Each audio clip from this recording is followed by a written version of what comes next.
नाशिक नाशिक शहरामध्ये मागील काही वर्षामध्ये केबल चोरीच्या बऱ्याच घटना घडल्या होत्या. यामध्ये जी जमिनीखाली केबल असते, विशेषतः BSNL वगैरे अशा कंपन्यांची, ती केबल रात्रीतून JCB वगैरे लावून काढून नेण्याच्या काही घटना घडल्या होत्या. या अनुषंगाने नाशिक रोड पोलीस स्टेशनला 2024ला एक घटना घडली होती. त्यामध्ये देखील अशी केबल चोरी झाल्याचे लक्षात आलं होतं. याचा तपास सुरू होता. याविषयी क्राईम ब्रँचला तपास करून मागे नेमकं काय आहे, कोण आरोपी आहेत हे शोधण्याची जबाबदारी देण्यात आली होती. युनिट 1चे PI मुदगल साहेब यांच्या नेतृत्वाखाली, विशेष म्हणजे PSI श्री श्रीवंत, नंतर युनिट 4चे श्री संदीप पवार आणि युनिट 3चे श्री मोतीलाल पाटील यांनी मिळून अहोरात्र याच्यामध्ये चौकशी केली, तपास केला आणि यातून एक त्यांनी मोठी गँग बस्ट केलेली आहे. जी गँग रात्रीतून अशा ज्या जमिनीखाली केबल्स असतात, विशेषतः शासकीय कंपन्यांच्या, त्या केबल JCB लावून काढतात आणि त्या एकत्र करून विकतात. तशी त्यांनी एक गँग त्यातून बस्ट केली आणि या गँगमध्ये एकूण 6 आरोपींना ताब्यात घेण्यात आलेलं आहे. 6 आरोपींना अटक करण्यात आलेली आहे.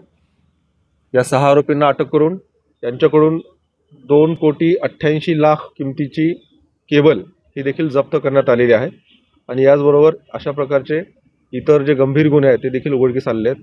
एकूण 5 गुन्हे, त्यातील एक सरकारवाडा, एक मुंबई नाका, इंदिरानगरचे 2 आणि मसरूळचा 1 असे इतर गुन्हे देखील उघडकीस आलेले आहेत.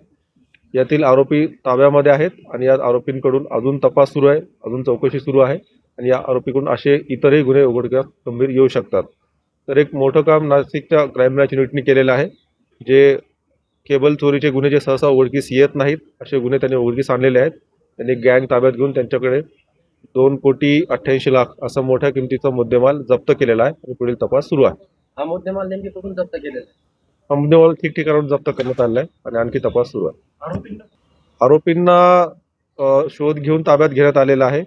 आरोपींचं लोकेशन कुठून घेतलं असं सांगणं सध्या उचित नाही, कारण आज सुरू आहे. 6 आरोपींना ताब्यात घेतलेला आहे आणि त्यांच्याकडे तपास आणखी सुरू आहे.